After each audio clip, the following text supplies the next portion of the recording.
Welcome to the Freedom's Herald podcast, a voice for human rights and human dignity for those oppressed by the Chinese Communist Party.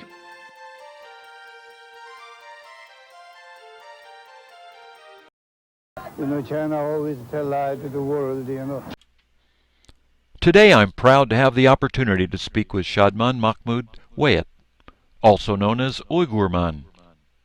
Recently, his videos have been censored on social media. Thank you for joining us today, Shadman. Could you tell us a little bit about yourself? Thank you, Mr. Jack. Thanks for your time and giving me this opportunity. My name is Shadman Mahmoud Wayit. I'm a Uyghur from East Turkestan, born and raised in a city called Karamay, which is the biggest city produce petroleum in China. My father was a chairman of one of the local university. My mother was a librarian. The city I born was like a Chinese and Uyghur population is 50-50. So that time we do have a Uyghur school for the kids, but my parents unwillingly sent me to the Chinese school that time, which that time only like 5 to 10% Uyghurs choose to do that. What they believe is I'm gonna have a fair future, better future if I go to Chinese school. But I was never happy about it. But eventually I did good. I become a young pioneer. And then in the middle school, I become a league member of the party because of I'm a good student. I have good score. I played basketball for the school for a couple of years. I played taekwondo for the city, for my club. All I want to say here is I'm just grew up as a very confident, active guy, good score, just like what normal Chinese kids actually. But I know there's something wrong because of the name of the call our land called Xinjiang, because that means like a new territory or colony. But those questions I never got able to get the answer why it called like that. Or there's a lot of other topic too, like the religion. I'm never allowed to ask any question about those. But since I was a kid, I don't focus too much about those things. I'm always just to be what they want and how to be successful on my school, on my child life there. Until my university time, I go to mainland China for I finished the 2 different university in mainland China. After that, my life totally changed. I started to think a lot. After I graduate from the mainland China, I got a lot of like unfair those racism problem. Every time I go to the mainland, as I'm get used to like not like get the hotel easily. I'm saying it's very hard for us to get hotel. Every semester when I go there, I have to go call the local police first, even though I'm a very like a good student. I'm fluent with Chinese, but it's still because of my ID, I never get able to open the hotel if I have to stay in mainland city one night or stuff like that. Then I start questioning myself, why this happened. I studied in Chinese school, even I don't like. Just for get a better future and a fair life, just like them, but I still not able to get those. So I start thinking, is that what I exactly want? During this school time, I also did a lot of business. I learned Chinese society, what exactly is. Actually, if I just don't think those forbidden topic, I can have a good life there. All I have to do is just forget about who I am. I forget about my religion. Forget about our history.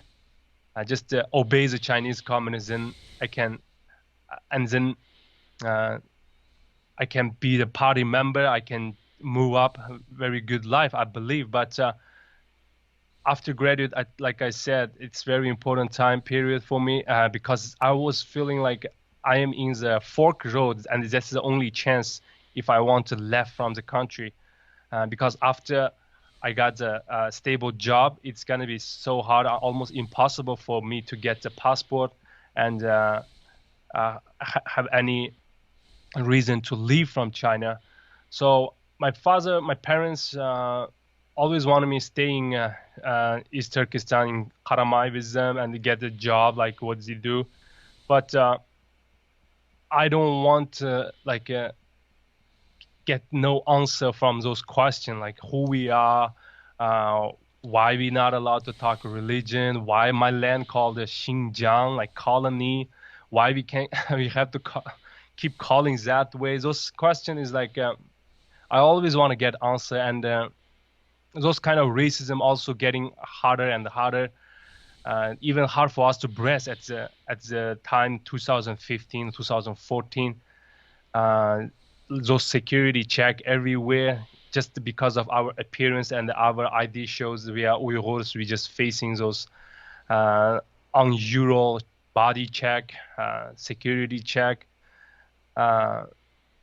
Is never like I thought or my parents thought like if I have a good Chinese or if I'm learn Chinese good skill, then I can be a fair future like Chinese people. But I didn't get it. So I told my parents I will study, I will get better education so I can have a fair future like we imagine.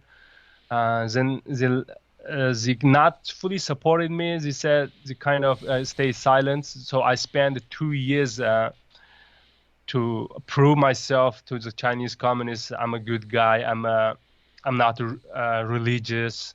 I'm trying to show them I'm not typical Uyghurs like you guys don't like. I'm just your best product.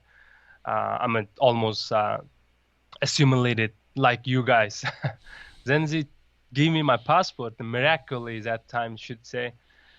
Then I came to United States 2015, and I graduated at 2017. At the December of 2017, then I didn't go back. I'm in U.S. now, and I got my family here. I'm living in Arkansas, United States, with my wife and with my daughter, 1-year-old daughter. I hope that's clear enough. Yes, absolutely. So, what motivated you to become Uyghur Man? Like I mentioned earlier, Uyghur Man is my identity. It's who I am basically. I tried so hard to escape from China just for be Uyghur man, actually, not Chinese man or not communist man. I just want to be myself. That's why I spent too long, like 2 years, for asking China, like giving me passport, please, and I will go study. And I left all my loved ones back to home just for keep my identity as a Uyghur man. And I also believe second reason is I also believe like everyone has their own purpose of in this world. I'm not a religious guy, but I don't consider on myself as a religious guy, but something about my understanding of this world is, yeah, we come to this world, everyone has their own different task, like a lot of small tasks with a big task, like a small task maybe every time, anywhere, but the big task is long-term task, so you need to figure out, you need to discover by yourself. I always keep asking God every night, or if I can't sleep, if I keep thinking something, I would ask, what do you want from me? I mean, be Uyghur man is so hard. And after this genocide started, after this concentration camp started, then I know, okay, thanks God, you told me the answer. For sure, I mean, as a less than 0.001% Uyghurs who lucky enough to escape from the home, escape from the China, and now he's staying safe physically. As that is a gift from God. That's how I make sure my life task, my long-term goal or mission from the God, or why I am here is just be the voice for my people to save those people. That's why I call Uyghur Man and try to be the voice for the voiceless people. And a third reason is being Uyghur Man is so hard. Like we constantly get attacked, even though we are outside of China. So a lot of Uyghurs start to try to hide their identity. I realize that they don't want to tell people as they're Uyghurs because people don't know. We're gonna mess like we're gonna start a big topic that people say, "Oh, Uyghurs, where you are?" Like people try to avoid those. They just say, "Oh yeah, I'm from China," or "I'm a Turkish," just like that. They try to avoid these topics. They try to hide their identity, even the Uyghurs outside of China. So I don't like that. I want to. What I believe is we have to introduce ourselves because only ourselves can help ourselves and save ourselves. So I also try to motivate more Uyghurs to stand up and tell people we are Uyghurs and tell them our history, our culture, so more people know. Let's fight this Chinese propaganda about Uyghurs. That's why I named the channel called Uyghur Man, and it's also my identity. That's why. So Excellent. So, what about your videos are causing them to be censored? Censorship. Before about my video, I want to tell like people, this censorship, not forget about YouTube. Like censorship for Uyghurs, it's not just 1 day or 2 day. Censorship for whole nation is since beginning of Chinese invasion. And we born as Uyghur, we born as a censorship to this world.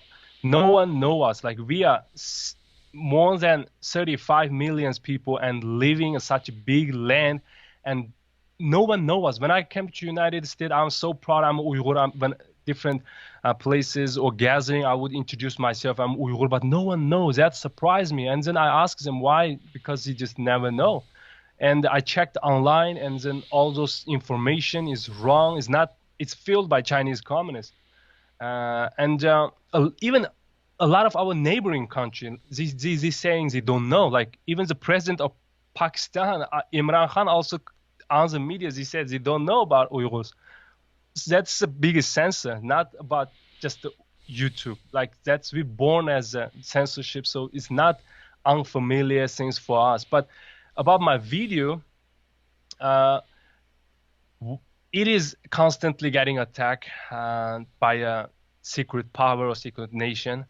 It has a different level. I can tell. First, I opened this Uyghur Man, and they sent the 50 cents army. We believe it's, we call it 50 cents because they get paid from a Chinese communist 50 cents for each comment they leave. That's a full-time job for them. Like they use prisoners, they use young nationalists to pay them to do that. And I had the experience about when I was in Urumqi struggling to get my passport. I know a guy, Chinese guy, he's a professor from the Xinjiang University, and because I'm fluent with Chinese and he know I'm high educated, and we become friends.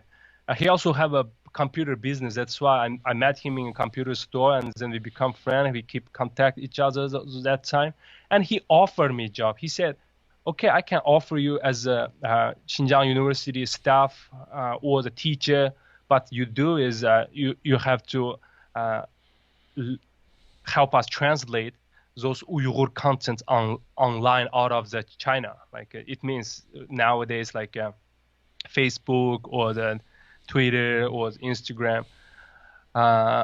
I said, "Oh, thank you so much for your offer, but my Uyghurs is not good. I studied in Chinese school," and just I refused him that way. At that time, I learned like this spending a lot of money to attack the Uyghurs outside. Now, after I start my channel, that's the first level attack, 50 cents army. They leave and hate comments, they threat you, threat your family, abuse you, abuse your family. They try to mentally destroy you first. If there's a weak people, they will quit easily just at the first level. But I didn't. I started every time when I receive the like a hate comment or the 50 Cent Army's comments, I will become like more like keep motivate myself. Okay, let's fight with this guy. I believe I'm doing wrong. They're doing wrong. I'm doing correct. So I keep doing that till like last September. There's a guy give a testimony inside of China. His name is Murad Lesen. He gave the testimony through my channel. He told all the story about what China doing to Uyghurs. He tried to let more people know about what's going on to Uyghurs, but only the third day, Chinese Communist Party found him and then arrested him. Then I reported those things. Chinese communists threat my parents, let my parents stop me. That's what they're trying to do, but I never stop. Then from that time, September, till now, my Instagram, my Facebook, my YouTube never increase follow a single one. Yesterday I checked, it doesn't increase. It increased a little bit, but come back so fast. And another way they censor is they delete my comments, people's comment. It's nothing even like a bad word, or they just motivate me. Oh, you're doing good. Thank you for your video. Just like this type of basic comment. I can get the notification, but when I click it, it's already disappear. Another censorship I faced is if I give live stream before the September, I can at least have 20 to 30 people to watch my live stream. But after the September, that event, China, like the live stream, people cannot get the notification. That's what people said. Like it told me, oh, I missed your stream because I didn't get notification. I turned on, but I don't know why. That's not I discovered. People told me. So I believe this is all the way they're doing, China doing, or YouTube doing, or Chinese in the YouTube doing. I don't know. But this is so obvious. It's so weird. I mean, that's how they're achieving their goals. And a lot of people believe they have freedom of the speech, but yeah, you have a freedom of speech till you hurt them. Yeah. Yes. So I really appreciate you taking the time to speak with us today. I'll give you the last word. Oh, I want to tell you guys maybe don't know, there's a young guy who speak up and disappear in 3 days. And last year, there's one Uyghur guy speak up and he got gunshot on the street. That's how they're censoring us, guys. What we're doing is super dangerous, super need a real man to do it. So I want you guys pay attention to hear Uyghur's voice before till you can. I mean, maybe we as the next, disappear. Dying on the street by gunshot. But we keep doing this. We are risking a lot. I'm risking all my parents' life over there just for report the truth about Uyghurs' life situation. Otherwise, you will get all those wrong information from the China. We don't have that much of supporters, so if you want to listen from the Uyghurs situation, just listen from themselves, not listen from the third party. So I wish everyone can support Uyghur Man, can support Uyghurs, and end this genocide and save ourselves. Because what I understanding is Uyghurs yesterday was Uyghurs, whole world today. Like they invaded us yesterday, now they invading other country, invading those neighboring country, invading Australia and Canada, America. That was our yesterday. They use us as a lab mice and testing their deadly weapon, testing the atomic bomb, all this bioweapon. Now they release virus to the world. And I also believe our today is you guys, everyone's the world's tomorrow. So if you guys want concern about this, just help us stop this genocide first. This is a key to stop Chinese communists, and we are boundary of their expansion. So we have to stop them from there. And please support Uyghurs. Let's be the voice of the voiceless people. Thank you, Jack. Rahmet sizge. Rahmet sizge. Thank you. Thank you.